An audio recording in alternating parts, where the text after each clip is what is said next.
He never thought one night of pleasure would cost him his life. But as he stumbled through the hospital corridors, his voice shaking, clutching his stomach and whispering about a woman who had sworn she was pregnant, everyone who heard him said the same thing. They had never seen anything like this before. By the time paramedics wheeled him in, his skin was pale, his body trembling with fever, and his words made no sense. He screamed that something was eating him alive, that his manhood was rotting from the inside out.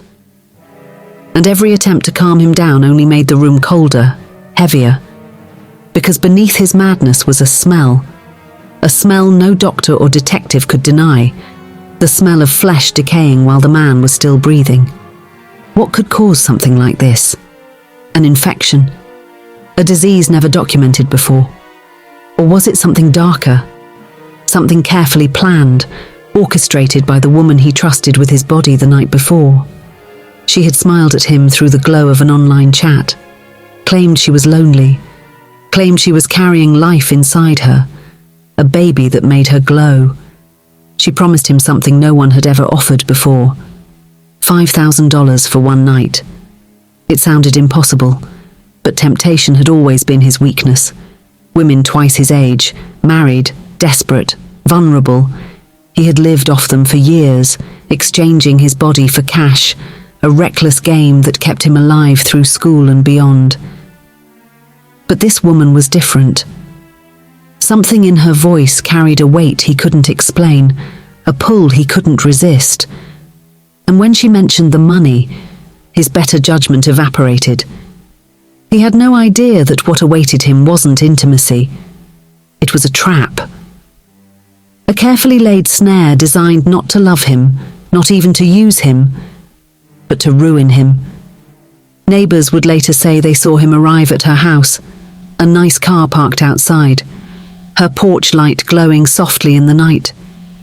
He looked confident, even smug, the way a young man always does when he thinks he's in control. But behind those curtains, something else was happening, something no one would believe until it was too late. The night was filled with whispers. The way she touched him felt wrong, too forceful, too intentional. The way she kept adjusting her swollen belly, almost like it wasn't really part of her. The way shadows flickered in the corners of the room, though there were no candles, no lamps to make them.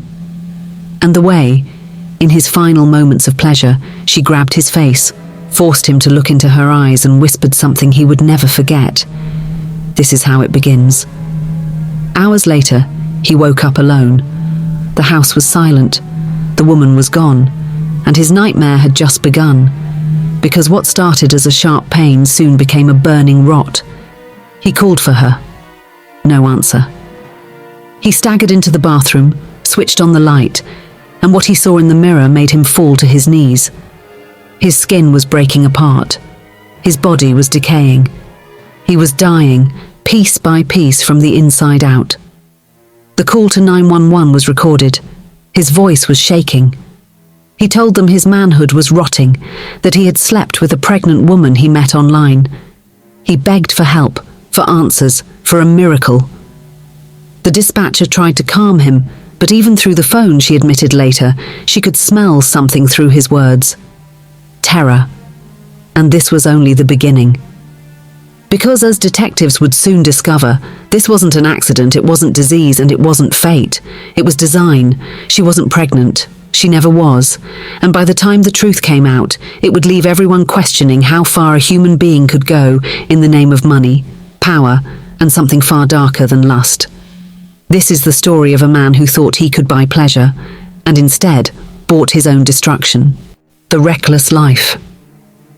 From the outside, he seemed like every other young man in his 20s, handsome, sharp, well-dressed, always with money in his pocket and a confidence that could fill any room. But beneath that polished exterior was a secret most people would never suspect. His life wasn't funded by hard work, wasn't earned by climbing the ladder of a career or saving carefully through the years. No, his money came from something else entirely. His body. While others his age worked double shifts, waiting tables or struggling through unpaid internships, he had discovered what he believed to be a shortcut. Women. Women with money, women with influence, women who were married, lonely, desperate, or simply bored with their husbands. They found him online, scrolling through chat rooms, private message boards, even dating apps where he had perfected the art of charm. He knew exactly what to say, exactly how to present himself, and above all, exactly what they wanted. And for the right price, he gave it to them. It started in college. His family had little, and he hated the idea of being broke while surrounded by classmates who drove shiny cars and wore designer clothes. Tuition fees weighed heavy on him. Rent was a constant nightmare. But the solution presented itself in the most unexpected way. An older woman who sent him a message late at night. She was twice his age, maybe more, and at first he laughed when she offered him a few $100s just to keep her company. He thought it was a joke, until she actually sent the money. That night, he put on his best shirt, walked into a world he never imagined he'd enter, and realized he had stumbled onto something dangerous and profitable. By the time he left her apartment the next morning, his pockets were heavier than they had ever been. He had paid his rent in one night. He had tasted power. From there, the pattern began. Every weekend, sometimes even weekdays when classes ended early, he would scroll through chats, filter through messages, and line up appointments. The women were usually in their 40s, 50s, sometimes even 60s. Many were married, their husbands distracted by business or affairs of their own. Others were widowed, lonely, desperate for attention. To them, he was excitement, a fantasy, something they could buy, enjoy, and then forget.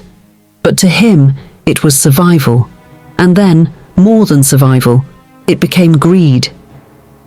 He liked the feeling of walking around campus with cash tucked in his wallet. He liked how his classmates asked where he got his expensive shoes, how he managed to afford the latest phone. He never told them the truth, of course. Instead, he let them believe he had a side hustle, some business they couldn't understand. He smiled, laughed, and hid the secret deeper every day. The truth was darker than anyone could have guessed, because the more women he met, the more reckless he became. There were nights he didn't even remember, rooms filled with shadows, perfume, and whispered promises. He told himself he was in control, but the truth was, he was addicted. Addicted to the easy money, addicted to the validation, addicted to the sense that he was untouchable. But every addiction eventually comes with a price. By the time he graduated, he didn't bother looking for a normal job. Why would he?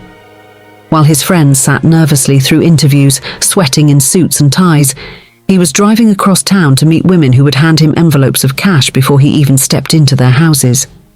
He thought he was smart. He thought he had hacked life.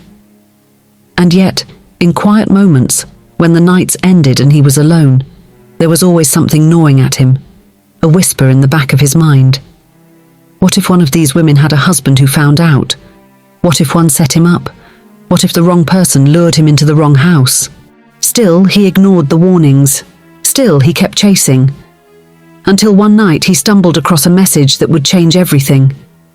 It wasn't unusual at first, just another ping on his phone, another stranger reaching out through a private chat.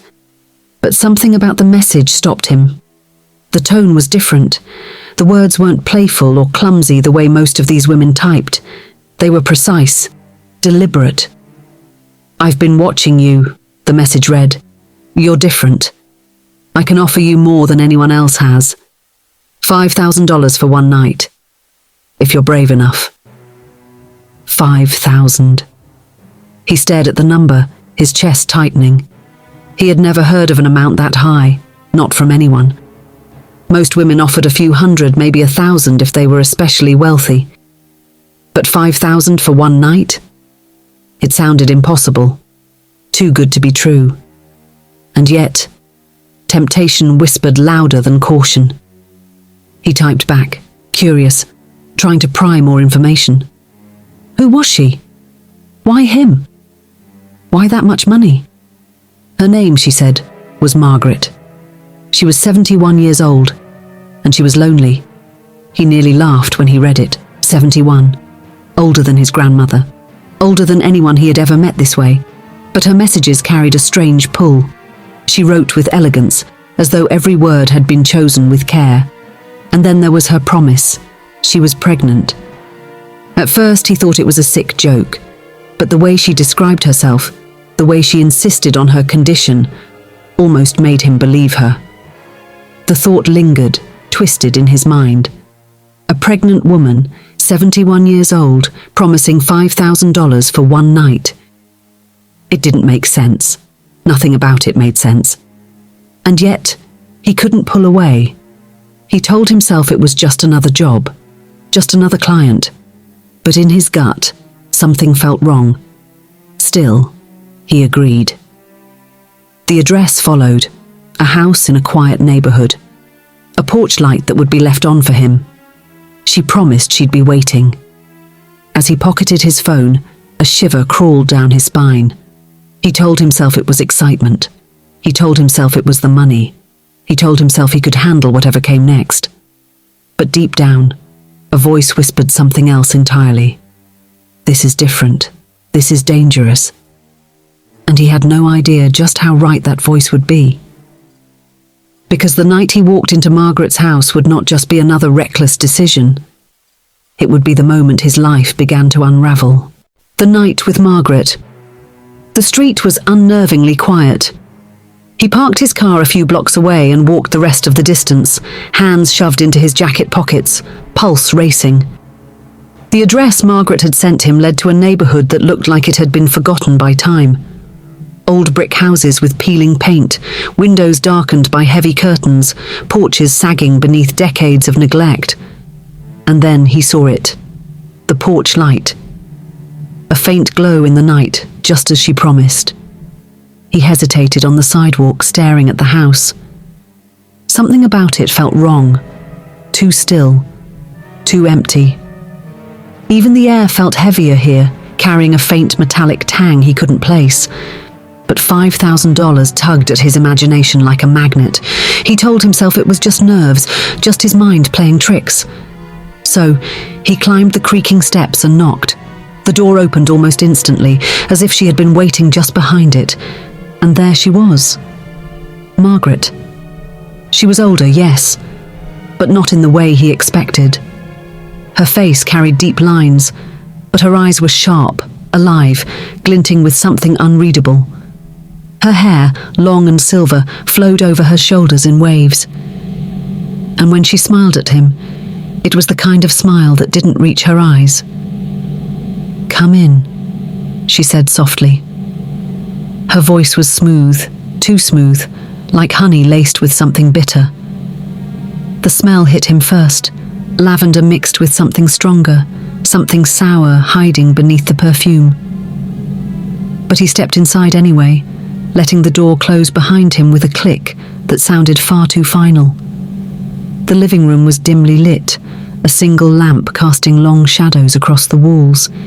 Heavy curtains smothered the windows, blocking out the world outside. The furniture looked old, antique even, and in the corner sat a table with 2 glasses and an opened bottle of wine. Margaret glided toward it and poured. "A drink first," she said. "You must be tired." He hesitated, then took the glass she offered. The liquid burned slightly as it went down, though she drank hers as if it were water. He tried to study her, to see past the elegant facade, but every time their eyes met, she held his gaze a moment too long. Still, the money echoed in his mind. He reminded himself of why he was here. "Shall we?" she asked, placing her empty glass aside. Without waiting for an answer, she took his hand. Her grip was surprisingly strong, her skin cool against his. She led him up the staircase, her steps soundless despite her age. The bedroom was draped in red. Red curtains, red sheets, even a faint crimson glow from the lamp by the bed. It was as though he had stepped into a place designed to blur the line between passion and danger. Margaret turned to him slowly, her hands reaching for the straps of her dress.